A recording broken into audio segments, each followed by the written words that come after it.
고3 7월에 출제됐습니다. 재무제표와 듀퐁 ROE 분해 방법 지문 같이 보겠습니다. 이 지문을 드릴북에 넣은 이유는 계산 연습하려고 그런 거거든요. 그래서 계산 연습 저랑 잘 해보는 걸로 하고요. 들어가기 전에 두 가지 잔소리하고 들어가겠습니다. 첫 번째, 지문을 읽을 때 문장으로 풀어져 있는 식이 나오게 되면 반드시 분수 형태로, 식의 형태로 정리하고 넘어가십시오. 그게 훨씬 더 빠릅니다.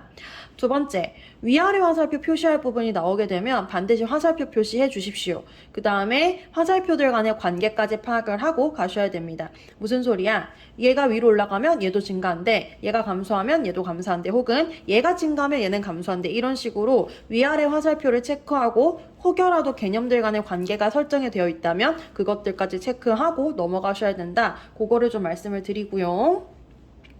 이 지문은 문단별 요약 안 가고요. 정리해 놓은 거 바로 볼 거예요. 왜냐하면 지문이 너무 깨끗했기 때문에 한 문단별로 식이 하나씩 딱딱 떨어지고 있었거든요. 그래서 그냥 정리된 걸 그냥 바로 보겠습니다. 이 지문의 주인공은 요거 ROE죠. 자기 자본 순이익률이라고 해서 갖고 있는 자본으로 얼마나 이익을 내느냐를 판단하는 게 ROE였습니다. 그래서 요거에 대한 개념이 뭐라고 적혀져 있었냐면 재무제표 분석하는 데 쓰이는 비율이야. 그럼 재무제표는 왜 분석해야 되는데? 기업의 재무상태, 그러니까 이 기업이 얼마나 돈이 많고 튼튼한가? 재무상태 혹은 경영성과를 파악하기 위해서 재무제표 분석을 하더라 라고 하는 게 인트로 문단에서 깔려 있었고요. 그래서 이 자기자본 순이익률, ROE는 분수로 나타내게 되면 평균 자기자본분의 당기순이익으로 이제 제시를 할 수 있었어요. 그러면 이 식 안에 들어가 있는, 분수 안에 들어가 있는 자본이라고 하는 건 뭐야? 자산 빼기 부채야. 그래서 갖고 있는 이 모든 자산 중에서 빚 있는 거 빼고, 그러니까 순수한 자본이 이제 자본인 거죠. 그리고 당기순이익이라고 하는 건 뭔데? 매출액에서, 그러니까 팔아가지고 받아들인 돈 중에, 벌어들인 돈 중에 들어간 비용 다 빼고 나면 순이익이 당기순이익이야 라고 해서 이 수식으로 정리했을 때 이 안에 들어가 있는 용어들에 대한 기본 설명을 이 문단에서 이제 기본 사전 정보를 제시를 하고 있었습니다. 자, 요게 ROE인데 이거를 듀퐁이라고 하는 회사에서 세 가지 요소로 분석을 했대. 그래서 세 가지 요소가 뭐야? 매출액, 순이익률, 자산 회전율, 재무 레버리지 세 가지로 분석을 했대. 매출액, 순이익률은 매출액분의 당기 순이익인데 이거를 통해서 뭘 볼 수 있어? 수익성을 볼 수 있대. 그래서 매출액 순이익률이 높을수록 이 회사의 수익률이 높구나 라고 판단을 한다는 거예요. 그죠? 그 다음에 두 번째는 자산 회전율이라고 하는 이 항목이 있었는데 자산 회전율은 평균 총 자산분의 매출액 에다가 백분율 하는 걸로 계산을 할 수 있대. 그러면은 이걸로는 뭘 판단할 수 있어? 효율성을 판단할 수 있대. 그래서 가지고 있는 돈을 가지고 얼마나 장사를 잘했느냐를 본다는 거죠. 그래서 자산 회전율이 높을수록 이 회사는 효율성이 좋구나 라고 판단을 한다는 거예요. 세 번째, 재무 레버리지. 재무 레버리지는 평균 자기 자본분의 평균 총 자산 곱하기 100으로 이제 계산을 할 수 있다고 해요. 이 레버리지라고 하는 것도 경제 지문에서 자주 나오는 용어인데요. 지렛대라는 뜻이고, 그래서 뭔가 들어가는 것에 비해서 결과가 훨씬 더 큰 폭으로 움직이는 걸 레버리지라고 하기 때문에 보통 레버리지가 높게 되면은 불안정하다, 안정성이 떨어진다, 이제 이런 걸로 관련돼서 많이 다른 지문에서도 나오게 되거든요. 그래서 이 지문에서도 마찬가지로 재무 레버리지가 높게 되면은 안정성은 떨어지는 걸로 판단을 합니다. 그래서 너무 쉬웠긴 했지만 그래도 지금 기본 개념 설명하는 거니까 말씀을 드리면은 1번 항목과 2번 항목은 얘가 높으면 좋은 거래, 얘가 높으면 좋은 거래로 판단하는데 재무 레버리지는 얘가 높으면 안 좋은 걸로 판단했었거든요. 그래서 위아래 화살표 관계가 얘는 위위, 얘도 위위인데 얘는 위아래의 관계여서 얘는 높을수록, 이 수치가 높을수록 이 기업은 불안정하다고 판단해야 된다. 요 관계를 파악하셨어야지 문제에서 실수하는 부분이 없었을 것 같습니다. 그래서 이게 이 지문 전체의 내용이었고요. 문제 들어가기 전에 이 지문 전체 구성을 다시 좀 말씀을 드리게 되면은 1, 2문단은 인트로 문단이에요, 여러분. 그래서 1문단에서는 화제 제시하고 있고 2문단에서는 이 ROE에 대한 분수식, 당기순이익을 평균 자기자본으로 나눴어 라고 하기에는 이거 분수로 표시했을 때 요 안에 들어가는 당기순이익이 무엇인지, 자본이라고 하는 건 도대체 무엇인지 라고 하는 용어를 기본적으로 설명을 하고 있었습니다. 그래서 1, 2문단까지는 인트로 문단이었기 때문에 나오는 핵심어와 그 다음에 그 다음에 용어들, 그런 것들 손으로 체크하고 넘어가셨던 게 맞았던 문단이고요.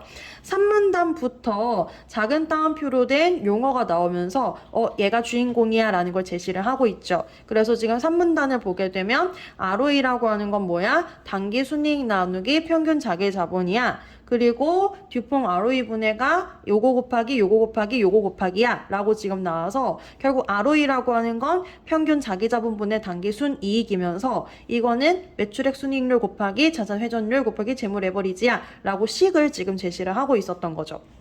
그래서 다음 문단에서 매출액 순이익률, 그 다음 문단에서 자산 회전율, 그 다음 문단에서 재무 레버리지를 각각 하나씩 설명을 해서 그 개념에 대한, 이 용어에 대한 식, 그 다음에 설명, 그 다음에 무엇을 판단하는지. 그래서 보세요. 지금 여기 보게 되면 이 세 가지로 분해를 하여 기업의 수익성, 효율성, 안정성. 여러분 요 정도 센스 있으면 좋아요. 그러니까 지금 세 가지로 분해해서 알 수 있는 게 세 가지잖아요. 그럼 그 다음 문단 들어가기 전에 그럼 매출액 순이익률 처음에 나온 건 수익성이고 두 번째 나오는 건 효율성이고 세 번째 나오는 거는 안정성이겠네? 라고 약간 감 잡고 들어가셨으면은 독해할 때 좀 훨씬 수월하시죠. 근데 지문이 너무 예쁘게 딱 떨어져가지고 여기 읽어가면서 파악하기 크게 어렵지 않았던 것 같습니다.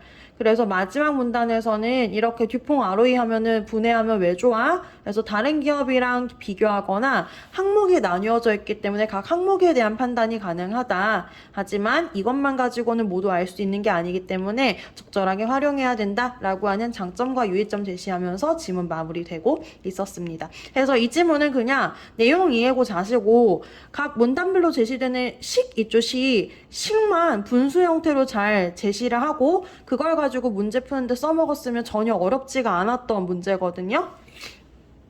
자, 볼게요. 지금 저랑은 문제 세트에서 여기 세 번째 문제에 있는 그 당시 18번 문제로 출제됐던 정답률 41%로 굉장히 낮죠. 요 문제 하나랑 그 다음에 이거 보기 해석해가지고 푸는 문제가 두 문제 있었는데요. 이 마지막 문제가 정답률이 또 낮았기 때문에 요거 이제 보기 해석하는 거를 저랑 같이 좀 해보겠습니다. 자, 3번 문제. 되게 별로 안 어려워 보이는데 이 문제가 왜 어려웠을까를 생각을 해보면 재무 레버리지에 대한 예로 물어보고 있어요. 그리고 재무 레버리지 본문 가게 되면은 평균 자기자본분의 평균 총자산이래 해서 식 이렇게 정리할 수 있거든요. 식 할 수 있는데 지금 보시게 되면 1번 선택지에 부채가 어쩌고 저쩌고 하면 재무 레버리지가 높아진다. 부채가 어쩌고 저쩌고 하면 재무 레버리지가 높아진다.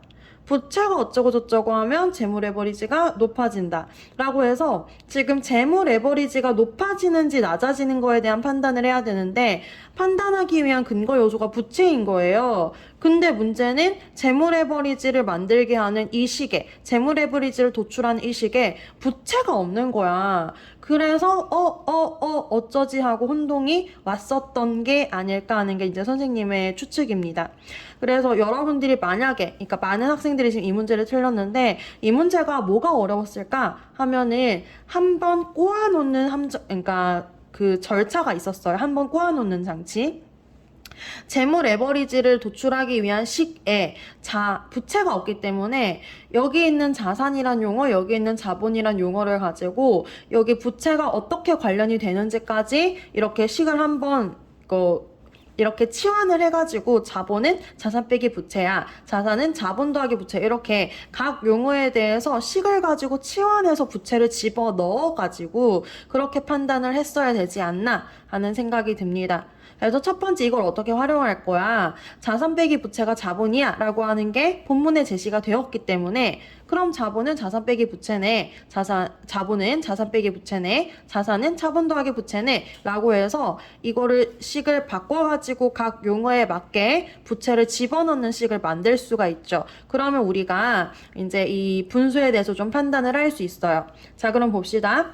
자산이나 자본이 증가하게 되면 분모 분자가 둘 다 증가한다고 볼 수 있습니다. 그러니까 예를 들어서 자산 증가하면은 분자 증가하죠. 자산 증가하면은 자산 빼기 부채인데 자산이 증가하니까 결국 분모도 증가하겠죠. 분자 분모가 모두 증가합니다. 그 다음에 자본이 증가해도 여기 자산은 자본 더하기 부채니까 자본 증가하면 분자 증가하는 거고요. 자본도 여기 자본이 있으니까 분모도 증가하게 돼요. 그래서 자산 자본이 증가하게 되면 이 재물 레버리지를 도출하게 된 이 분수식에서 분모와 분자가 모두 증가를 하게 됩니다. 근데 부채 항목을 이제 생각을 해보게 되면 만약에 부채가 증가한다고 쳐봐요. 그러면 자산 빼기 부채인데 빼기 부채니까 이 빼기 부채가 증가하게 되면은요, 분모는 오히려 숫자가 작아지게 되겠죠. 그러니까 예를 들어가지고 10에서 1 빼면 9인데 10에서 9 빼면 1이잖아요. 부채가 증가하게 되면은 이 전체 분모값이 줄어들게 되죠.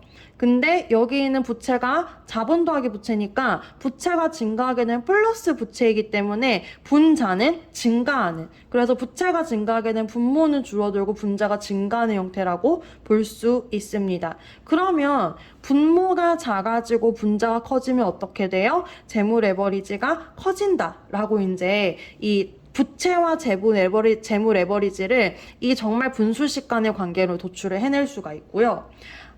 요 걸로 저는 솔직히 풀지 않았어요. 선생님은 이 동글뱅이 2번 두 번째 방법으로 풀었는데요. 지문에 대한 이해를 좀 더 한 거예요. 재무 레버리지가 안정성 지표였잖아요. 그러면 자산, 자본, 부채 중에 부채가 빚이기 때문에 부채가 증가하게 되면 빚이 증가하는 거니까 당연히 안정성은 떨어지겠지. 저는 이렇게 이해를 해가지고 풀었었거든요. 그래서 이게 솔직히 선생님은 너무 헷갈리지도 않는 지점이었는데 정답률이 되게 낮았어서 놀랐던 기억이 납니다. 그래서 이 두 가지 중에 하나를 선택해서 두 가지 모두를 활용해서 부채가 증가하면은 재무 레버리지도 증가하는 거네. 그래서 안정성이 떨어지게 되겠네. 요렇게 그 라인을 이해를 한 다음에 문제에 접근을 하게 되면, 네, 볼게요. 1번 보시면은요. 부채가 일정할 경우, 그러니까 답이 3번이었, 제가 답 체크를 안 해놨네요. 답이 3번이었는데, 지금 자본이 일정하다고 전제하고 부채가 증가하게 되면은 빚이 늘어났기 때문에 재무 레버리지가 높아지면서 안정성이 떨어지게 되는 거였거든요. 그래서 그게 답이 3번이었고요. 부채 관련돼 있는 게 이제 1번, 2번 있는데요. 지금 2번 같은 경우 혹은 1번도 마찬가지입니다. 부채가 일정할 때 자산 증가 혹은 자본 증가의 요소예요. 그러니까 얘는 지금 고정값이고 자산이 증가하면 높아지니 자본이 증가하면 높아지니 이렇게 지금 물어보고 있단 말이죠. 그래서 둘 다 적절하지 않겠다. 이렇게 문제를 풀 수 있었습니다. 그래서 얘가 정답률이 꽤 낮았었는데, 자, 정리해드리면은, 자, 출제자가 그럼 다시 문제를 어떻게 어렵게 꼬았나 한번 봅시다. 재무 레버리지에 대해서 물어봤고, 재무 레버리지는 평균자기 자본분의 평균 총 자산, 그러니까 자본분의 자산이에요. 이 분수 시간에 부채가 없는데 부채를 가지고 문제를 풀 수 있게끔 자본과 자산과 부채 사이의 식도 다른 문단에서 따로 줬었죠.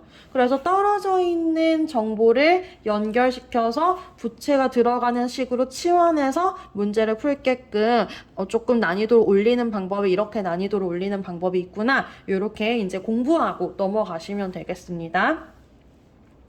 자, 그 다음에 여기 보기 좀 볼 거예요. 제가 지금 문풀 설명하는 부분마다 말씀드리고 이제 다시 말씀드립니다. 표가 제시되든 뭐가 제시되든 보기에 뭔가 정보가 제시가 된다면 보기에 있는 정보를 최대한 소화를 한 다음에 문제로 가셔야지 그게 오히려 시간이 절약되는 부분이다. 이렇게 말씀을 드려요. 자, 지금 보시게 되면은요. 재무제표 정리되어 있는데 여기가 A, B, C, D 기호 들어가 있잖아요. 그러면 여러분들 A, B, C, D에서 당연히 물어보지 않겠어요? 그러면은 A, B, C, D 도출하고 문제로 넘어가셔야 된다. 그 소리입니다.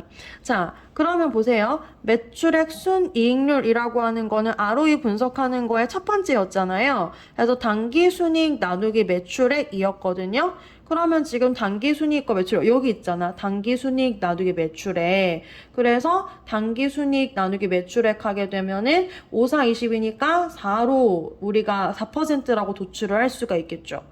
그 다음에 자산회전율 어디 있어? 자산회전율 식 있었잖아. 자산회전율은 매출액을 평균 총 자산으로 나눈 값이야. 있었지. 그러면은 자산회전율 계산해주면 되는 거야. 평균 총, 뭐라고? 평균, 매출액 나누기 평균 총 자산?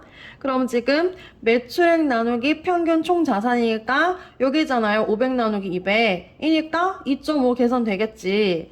그 다음에 재물 에버리지가 뭐야? 재물 에버리지 여기 식 보시게 되면 평균 총 자산 나누기 평균 자기 자본이잖아요. 그래서 지금 보시게 되면요. 평균 뭐라고? 선생님 이렇게 머리가 안 좋아. 총 자산 나누기 평균 자기 자본? 평균 총 자산 200 나누기 평균 자기 자본 100이니까 200 나누기 100 하면 2 나오겠지. 자, 그리고 자기 자본 순이익률 계산하면 어떻게 되니? 이거 3개 다 곱하면 ROE가 나온 다음에 그러면은 지금 2.5 곱하기 2 하면 5니까 5, 4, 20 해서 D가 20 나오겠지. 그래서 그냥 지문에 식이 있었고 식 대입하면 계산해서 숫자가 나오고 그럼 그 숫자 가지고 문제 풀면 됐었던 거예요. 요 ABCD 숫자만 도출하게 되면 솔직히 문제는 하나도 어렵지가 않거든요. 이 숫자 도출 못하면 틀리는 거죠. 그죠? 근데 이 숫자 도출하는데 심지어 옆에 수치를 또 줘가지고 만약에 이상한 숫자가 나왔을 때 뭔가 이상한 삘인데 하는 감을 잡을 수 있게끔 하는 자료까지 줬어. 나는 되게 친절한 문제라고 봐. 근데 이게 좀 어려웠으면은 계산하는 연습이 많이 안 돼 있구나. 계산하는 연습을 하셔야 되겠습니다. 그래서 이게 보기에 지금 2문제 달려 있었는데요. 위에 문제는 비교적 정답률이 높았고요. 얘가 정답률이 좀 낮았기 때문에 요거 이렇게 왔다 갔다 하면서 문제 좀 같이 보겠습니다. 1번 보시면은 매출액에서 매출 원가 및 기타 비용을 전부 차감한 금액 이거 뭐야? 당기순이익에 대한 말이죠. 그러면은 2018년에 B기업의 당기순이익이랑 2017년에 B기업의 당기순이익 비교하면 되잖아요. 그럼 당기순이익 증가했기 때문에 1번 아니고요. 2번 주주가 투자한 자기 자본에 대한 투자의 효율성 지표가 뭐였냐면 자산 회전율이었습니다. 그러면 2018, 2017의 자산 회전율 비교하면 1에서 2로 증가했기 때문에 효율성이 늘어났다 이렇게 볼 수 있겠고요. 3번 안정성 지표를 중시한다면 안정성 지표 재물 에버리지였잖아요. 재물 에버리지 어디 있습니까? 여기에요, 여기. 그러면 2에서 4로 증가했습니다. 안정성이 떨어졌다는 소리죠. 그래서 지금 3번도 틀렸고요. 4번 투자자가 수익성 지표만을 중시한다면 수익성 지표가 뭐였어요? 매출액 순이익률이었잖아요. 그러면은 2019년에 지금 2019년에 투자를 줄이려고 하면 얘네가 지금 늘어나고 있는지 줄어들고 있는지 보면 되잖아요. 그래서 늘어나는 게 아니고 10에서 5로 줄어들고 있네. 수익성이 안 좋아졌잖아. 그럼 투자를 줄여야 되겠군. 이렇게 하는 건 적절하다. 이렇게 볼 수 있겠습니다. 그래서 답이 4번이고요. 5번 효율적 이용. 효율적 이용이 효율성이었잖아요, 여러분. 2번이랑 5번이랑 똑같은 요소입니다. 그래서 효율성 이용만을 중시한다면은 2019년에는 효율성 볼게요. 효율성 지금 늘어나고 있습니다. 그러니까 그러니까 얘랑 지금 똑같은 거야. 감소 줄이려고 둘 다 지금 똑같은 말이라서 둘 다 지금 똑같이 틀린 거야. 이해되시죠? 네, 그래서 요렇게 그러니까 문제 푸는 건 전혀 문제가 아니고 보기에서 ABCD 숫자만 잘 도출했으면 됐던 것이고 요 숫자 도출하는데 출제자가 뭐 함정을 팠다거나 아니면은 뭐 굉장히 어렵게 꼬았다거나 그런 부분도 없었습니다. 그래서 그냥 식 주고 숫자 주고 도출해라 요런 문제 너무나 심플한 문제였거든요. 근데 만약에 틀렸다면 표 자체에 대한 두려움, 표포비아? 표 자체에 대한 두려움. 그리고 뭐가 너무 많아, 숫자들이 너무 많아, 으악! 하는 그런 약간의 공포와 두려움이 있었을 것 같은데 차근차근 접근했으면 어렵지 않았던 지문이다. 이런 건 연습 좀 해두면은 다음에 잘할 수 있다. 이런 말씀 드립니다. 네, 이 지문은 여기서 공부 마무리할게요. 듣느라 고생 많으셨고요. 다음 지문에서 또 볼게요. 안녕.